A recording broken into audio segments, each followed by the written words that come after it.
Hi అండి, నా పేరు doctor Shweta. I'm obstetrician and gynaecologist, అంటే స్త్రీ వ్యాధి నిపుణురాలు అని అంటారు. సో టుడే నేను ఈరోజు ఒక టాపిక్ చూస్ చేసుకున్నాను. ఆ టాపిక్ వచ్చేసి పాప్స్మియర్. సో పాప్స్మియర్ రెగ్యులర్ గా చేయించుకోవాలి, పాప్స్మియర్ చేయించుకోవాలంట అని అందరూ అంటూ ఉంటారు, కానీ అది చేయించుకోవాలంటే చాలా మంది భయపడుతూ ఉంటారు. సో ఫస్ట్ ఆఫ్ ఆల్ ఎందుకు ఈ పాప్స్మియర్ చేయించుకోవాలి, అసలు పాప్స్మియర్ అంటే ఏంటి అనేది ఈరోజు మనము డిస్కస్ చేద్దాం. సో ఏంటంటే ఫస్ట్ ఆఫ్ ఆల్ పాప్స్మియర్ అనేది మనం ఎందుకు చేస్తామంటే, పాప్స్మియర్ అనేది సర్వైకల్ ఏరియాలో చేస్తాం, అంటే గర్భసంచి ముఖద్వారాన్ని సర్విక్స్ అని పిలుస్తాము. సో ఆ ఏరియాలో చేస్తాం. ఎందుకు మనం ఆ ఏరియా చేస్తాము, ఎందుకు చేయాలి అని మీకు అనిపిస్తే, సర్వైకల్ క్యాన్సర్ అనేది second most common cancer in మన ఇండియాలో. అండ్ ప్రతి సంవత్సరం 1,00,000 పైగా కేసెస్ డిటెక్ట్ అవుతున్నాయి. ఓన్లీ బికాస్ మనము మన చుట్టుపక్కల ఏరియాలో ఎవరికి క్యాన్సర్ చూడలేదని that doesn't mean that it does not exist. లేదు ఈ క్యాన్సర్ అని అనుకోవడానికి లేదు, ఉంది.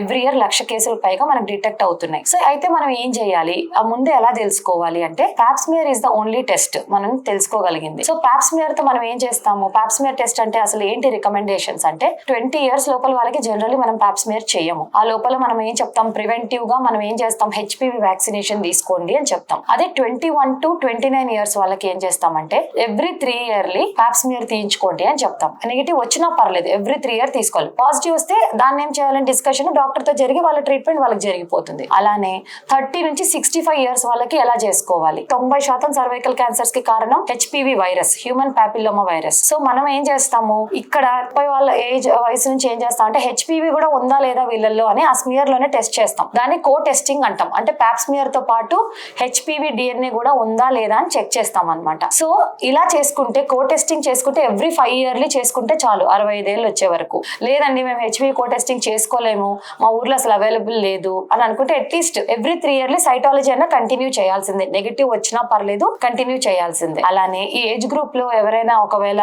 గర్భసంచి తీసేయబడి అలా ఉన్నింది అనుకోండి, అయినా కూడా మనం స్క్రీనింగ్ చేసుకోవాలి 65 వరకు. కానీ 65 తర్వాత గర్భసంచి తీసేసినంటే స్క్రీన్ చేసుకోవాల్సిన అవసరం లేదు. సో అది కూడా గర్భసంచి దేని వల్ల, క్యాన్సర్ వలన తీసేసిన గర్భసంచి ప్రాబ్లమ్స్ ఉన్న వాళ్ళంటే మళ్ళీ స్క్రీనింగ్ కంటిన్యూ చేయాల్సి ఉంటుంది తప్పకుండా. సో పాప్స్మియర్ అంటే చాలా మంది, మేడం నొప్పేస్తుందా, భయంగా ఉంది మేడం, అసలు చిన్నగా తీయండి మేడం అని అంటారు. సో అంత భయపడే పరిస్థితి అయితే పాప్స్మియర్ ఏమీ ఉండదు. ఎందుకంటే పాప్స్మియర్ మనము చిన్న బ్రష్ తో తీస్తాం. ఇక్కడ మీరు ఒకవేళ ఈ బ్రిజిల్స్ చూస్తే, ఇవి సిలికాన్ బ్రిజిల్స్ అనమాట. సో ఏవైతే ఈ బ్రిజిల్స్ ఉన్నాయో చాలా సాఫ్ట్ గా, ఈవెన్ మన బ్రష్ అంతా కూడా హార్డ్ గా ఉండవు, పళ్ళు తోముకునే బ్రష్ లాగా కూడా ఉండవు, వెరీ సాఫ్ట్ బ్రిజిల్స్. సో ఈ బ్రిజిల్స్ ని తీసుకొని, ఇది గర్భసంచి, ఇది సర్విక్స్ ద్వారం అనుకోండి, జస్ట్ దీన్ని తీసుకొని ఇలా ట్విస్ట్ చేస్తాం రౌండ్ గా 5 times తిప్పేసి, దాన్ని ఒక సొల్యూషన్ వేసి మనం టెస్టింగ్ కి పంపించేస్తాం. సో అంత సింపుల్ టెస్ట్, కానీ దానివల్ల ఉపయోగాలు చెప్పలేనన్ని. ప్రీ క్యాన్సరస్ లీషన్స్ తెలుస్తాయి, క్యాన్సర్ లీషన్స్ తెలుస్తాయి. ఎర్లీగా డిటెక్ట్ చేసుకుంటే మనము కీమోథెరపీ, రేడియోథెరపీ ఉంటామా లేదా అని భయం పోతుంది. అంత ఎర్లీగా తెలిస్తే అంత తొందరగా వైద్యం ఉంటుంది, చాలా తొందరగా మనం రికవర్ అయ్యి బయటపడిపోతాం అనమాట. సో అందుకని పాప్స్మియర్ అనేది చాలా అవసరమైంది ప్రతి ఉమెన్ కి. మనకు విదేశాల్లో అయితే వాళ్ళే ఇంటికి వచ్చి మరి తీసుకొని వెళ్తారు. సో మనకేంటంటే కొంచెం అవేర్నెస్ తక్కువ కాబట్టి ఏదో వస్తే తప్ప మనం వెళ్ళము డాక్టర్ దగ్గరికి, అలా అనుకోకూడదు. తెల్లమైల వచ్చినా, తెల్లమైల రాకపోయినా, ఏ ఇబ్బంది ఉన్నా కూడా రిపీటెడ్ గా తెల్లబయట అవుతుంది, భార్య భర్త కలిసినప్పుడు రక్తం పడ్డం అలాంటివి ఏదైనా జరిగితే వాళ్ళైతే ఇమీడియట్ గా వచ్చి చేయించుకోవాల్సి ఉంటుంది. అలాంటివి ఏమి జరగకుండా నార్మల్ గా ఉన్నా కూడా రొటీన్ గా మన ఫ్యూచర్ హెల్త్ కోసం మనం ఈ స్క్రీనింగ్ అనేది చేయించుకోవాల్సి ఉంటుంది. సో దీనివల్ల మీరు కొంతమంది మోటివేట్ అయ్యి పాప్స్మియర్ చేయించుకోవడానికి వస్తారని అనుకుంటున్నాను. I'm doctor Shweta. I'm available at శ్రీస్వర multi speciality hospital. Thank you.